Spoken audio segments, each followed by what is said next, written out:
and the alleged voter fraud evidence the Trump team has presented. Congressman Jody Hice tweeting yesterday that a forensic audit of a Dominion voting machine revealed that votes were switched from President Trump to Joe Biden. Congressman Hice, who represents the state's 10th congressional district, joining me now. Congressman, always great to see you. Tell us more about the Dominion voting machine test there. What did it reveal?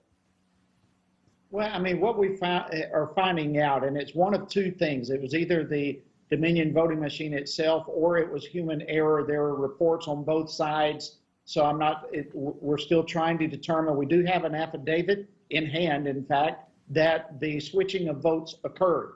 What we are not exactly convinced of yet is whether it was the machine or human error. Either way, the fact that votes were switched is extremely problematic. If it happened in one place, how many other places did it happen? That's one county in one state in one country. So there are multiple issues. That being said, the problems behind the Dominion voting machines are nothing new. This is not something that just has come to light in this election.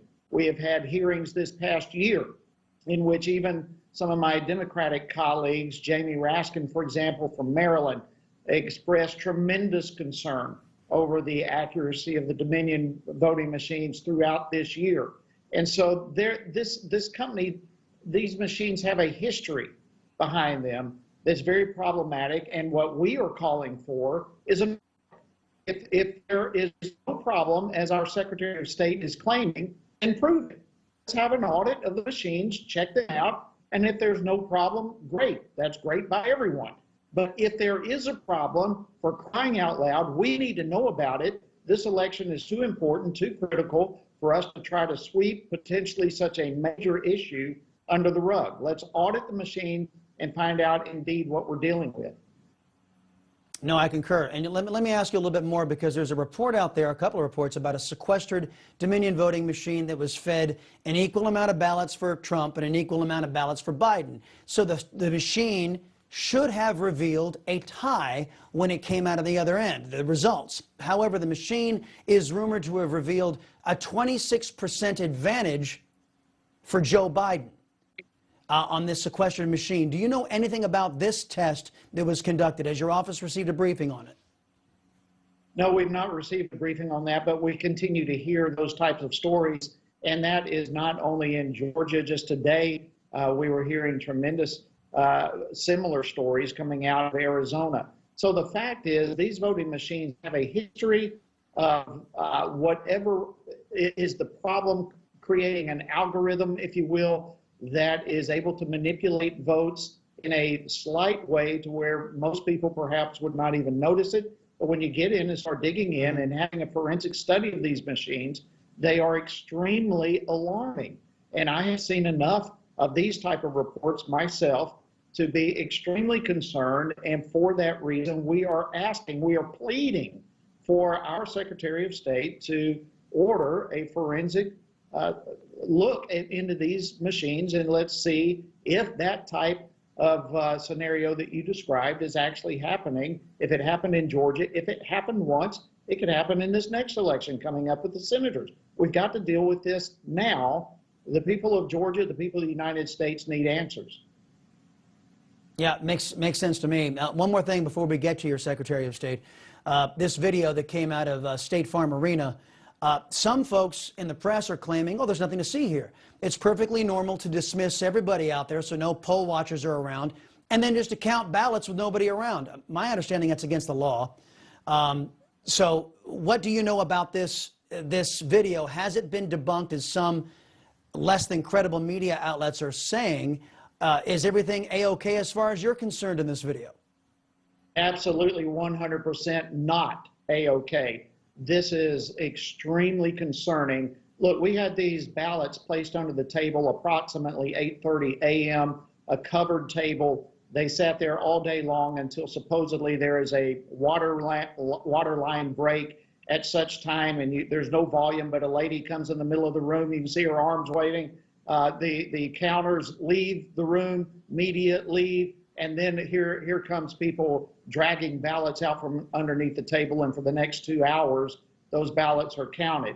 That is not normal operating procedure under any circumstance. And for our Secretary of State or anyone else to try to come out and make us think that somehow this is normal is absolute insanity. They say it's been debunked. They've shown no evidence of that. It's just words against us being able to watch on video what actually happened. And this is the type of thing that causes chills to go up the spine of every American who understands the importance, the sacredness of our elections, and that only legal ballots should be cast, only legal ballots should be counted. And this video gives the appearance of everything but legal votes, legal ballots being counted. Yeah, with all of the unprecedented amount of universal mail-in balloting that came in various jurisdictions all over the country, not just in Georgia, your Secretary of State has refused to do signature verification. He just refuses.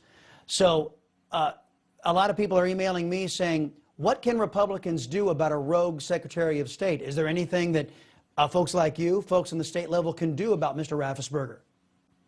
Hey, listen, we're just making noise about this personally. I cannot believe that our Secretary of State is being so irresponsible with the sacredness of the voters in the state of Georgia that he is not willing to have signature verifications. And that verification ought to go to the voter registration file with the request for an absentee ballot, as well as the signature on the envelope in which that absentee ballot comes. There ought to be a three-way investigation and verification of every signature. Look, we had 1.3 million absentee votes in Georgia this year.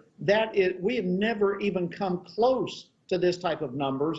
And in addition to that, we sent out those invitation requests for absentee ballots to everyone on the voter registration list, probably 5 to 10% of which that list is inaccurate. So there's between 250 and 500,000 people that receive this, and we are having no signature verification. It's a crime to our justice as far as our elections are concerned. Yeah, and you know what the crazy thing was is they disqualified fewer signature ballots in this election with all of those absentee ballots you just referenced, the millions more than you had the last time, and they actually, in 2018, they disqualified more ballots back then. It makes absolutely no sense. Congressman, always a pleasure to talk with you, sir. Come back. Thank you, sir. Appreciate it. Coming up, we get the latest on the election challenges in Arizona. Congressman Andy Biggs joining us next on Newsmax TV.